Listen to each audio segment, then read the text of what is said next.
G'day, Stu here from UAVfutures, and today we're going to be looking at the FuriBee Race Drone. Now what this is pretty much a ready to fly out of the box 4-inch racer. So it looks pretty cool, and the reason why I'm excited is because FuriBee a little while ago, I got to test out one of these, and I did a little review of this, and I'll leave a link up somewhere here in the sort of video. But what this was the FuriBee Wasp Drone, and I was pretty impressed with that. So surprisingly so. So I'm pretty excited to have this. This is the FuriBee Racing Drone. So what we're going to do in this video, we're going to stick it on the bench. We'll show you sort of how it comes together. We'll go through all its components and sort of give it a bit of an overview.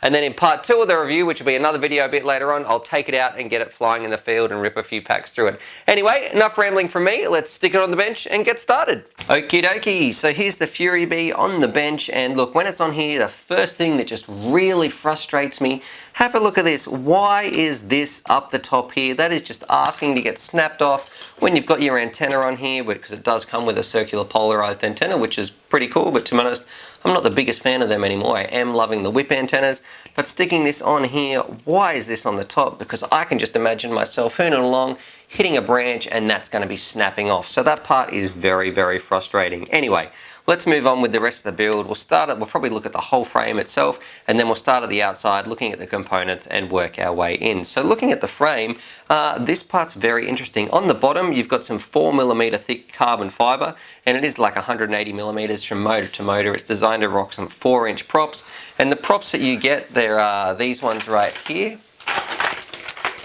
So you've got some Christmas coloured props just here, very generic looking. Look at that bull nose on there, that's going to cause a heap of disturbance. I recommend changing this up because that's one of the first things that I'll be doing. I'll be changing these props out and probably putting some on here that are a little bit more suited to, I guess, today's technology and how they're flying and their shapes and those sorts of things.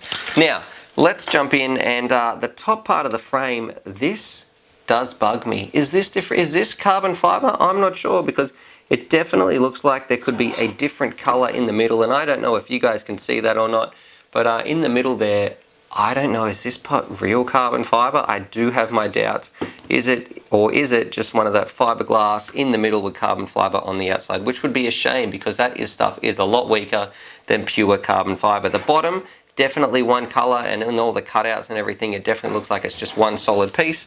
But one solid piece of carbon. But these ones, I'm not 100% sure, up on the top, in the top of thin stuff right here. Now with the shape of it, I love how everything's really compact, and I do think that they've done a good job there. Of course, this holds your GoPro, so if I could find a GoPro, or let's just use this battery for an example. If you did have a GoPro, it would sit in like there, so it makes it very easy for your filming, which is good, because sometimes a lot of people, you know, that's one extra thing that you don't have to buy, as long as your GoPro is going to mount with that sort of style, because I found it a little bit difficult on these to mount my sessions. Now here's probably another part where I have some questions. Look, the motors on the outside, these FuriBee motors, they're 2205s, fantastic. So look, I don't mind a 2205, 2300 kV motor, and they are all spinning the same, sorry, they're not all spinning the same direction. They've got different threads on here, but that really doesn't change things too much. But I do wonder, for a quad that's going to be spinning some 4-inch props, why have they gone with such a heavy motor that's on a low kV? So really, I think that maybe for a 4-inch, they should be having some 1806s with a higher kV, but these guys going with the 2205 and the 2300 kV, I think that's going to make for some semi-lackluster performance, because I don't think it's going to be nearly as good as either a lighter motor on 2300 kV or a faster kV motor, because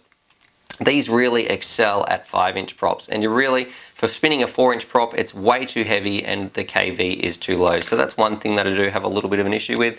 Moving towards the inside, we do have some ESCs here. Now, I couldn't actually get these ESCs to read, and I'll explain that in a little bit why that happened, but they are 30 amp BLHeli. I believe they're BLHeli-S from what I could find on the internet anyway. It didn't actually say in the menu that it came with, in the instructions that it came with. It didn't actually say in that, but from what I could tell, it did say that there were 30 amp BLHeli-S ESCs, so 30 amps is great, means you shouldn't be blowing anything near that, especially because you're considering you're running some 4-inch props. Now towards the middle, you've got an SP-F3, and that's not a bad board, it's not the best board, it's pretty substandard now. I say most builds will either have this or something better, but it's F3, so it's kind of like the norm. I've used it a ton in the past, there's better boards out there now, but look, I've had good results with these in the past anyway.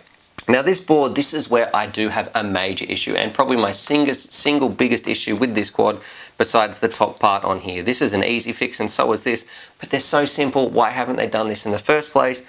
This is rocking clean flight, and to be honest, there's no excuse for the flight controller in here to be rocking clean flight, because nowadays everything should be running Betaflight. So that's one of the first things I'll be doing. I'm definitely going to be flashing this to Betaflight straight away before I even bother taking it out, because I know that I'm going to hate this if this is on clean flight. Now you've got a pretty generic camera right here. It's the HS1177 size, so nothing too special or amazing right there. And then on the inside right here, you've got your little receiver for the radio that it comes with, because this one came as a ready-to-fly kit, and we'll talk about those other parts in a little bit as well. I'm probably not going to go into too much detail with those though, because I plan to be binding this up to my own radio and using my own batteries and things like that. So I'm going to be flying it a little bit differently, but the experience with the quad, that way it's going to let me compare it to other quads and things like that. Alrighty, so that's the quad. Look, I think, oh, I almost forgot one of my favorite features. On the back here, you've got this little LED, and this is very similar to the one that was in my Firehawk, and you can check out that video just here. That's one of my most favorite quads of all time. But this LED, I love it. I'm going to show it to you guys right now. So I'm going to put the antenna on, excuse me. Okay, so I put the antenna on, check this out. So I'm going to plug in the battery. Oh, and we should probably mention this while we're here as well. So you do get in the kit that I got, which is the ready to fly, you did get a radio, which is, look, I can probably just talk about it now, a FlySky radio. Very, very simple, very, very basic, nothing really amazing. I've reviewed them plenty in the past, but you're much better off with a different, decent radio. Something like the Turnigy Evolution I think is perfect, and you can check that at little link up just here for one of the best radios you can get for the money.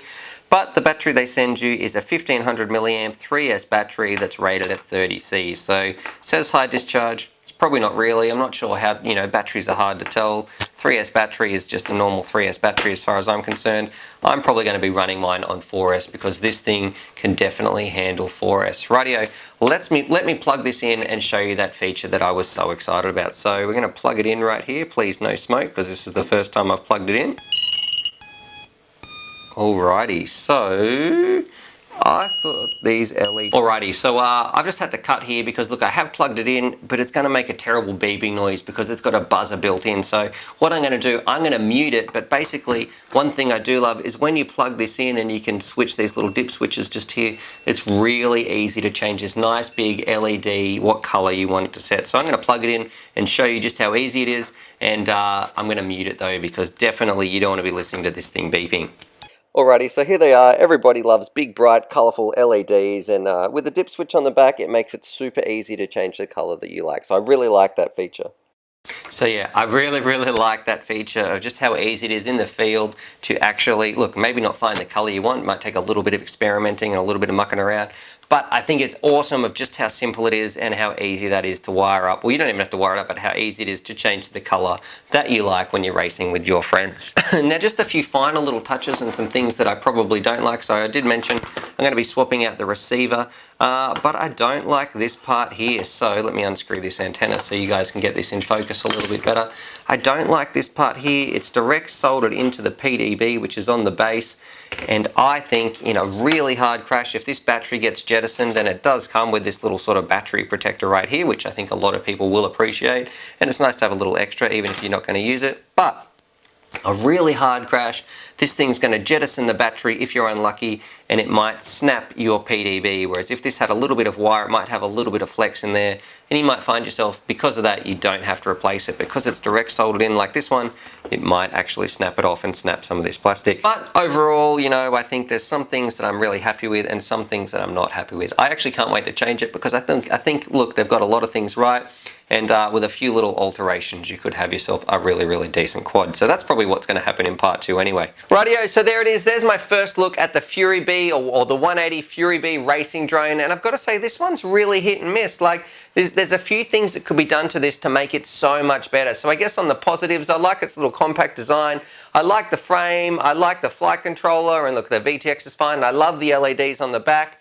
But what I don't like why have they chosen the 2300 kV motors? Is this real carbon up the top, or what's going on with the ESCs, and are they BLHES and those sorts of things?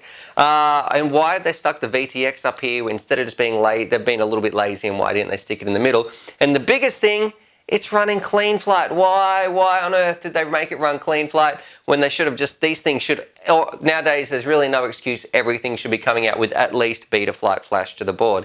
Anyway, stay tuned because in part 2 of the review, what we'll be doing, we'll be taking it out to the field. I'll show you guys some of the mods that I've done to it, so I do plan to update it to beta flight, to change around the little VTX in here, and I'm going to put in my own receiver because I want to fly with my own radio so I can give you guys a real comparison on how it feels in the air. We'll give it to Grumpy Trev as well, and we'll see what he thinks about it, and we'll rip a few packs through it. Anyway, hopefully you guys enjoyed that. Subscribe for more FPV related content, and as always, happy flying. Alrighty, so hopefully you guys enjoyed that video. Definitely subscribe if you're new to the channel and check out these videos. And I'm also going to leave a little link here to my Patreon page because I've got some fantastic Patreon supporters and I like to give back to them as well. So if you want to join the UAVfutures family, there's things like bonus Velcro straps, little bundles of FPV goodies and things like that that also get sent out. Anyway, happy flying.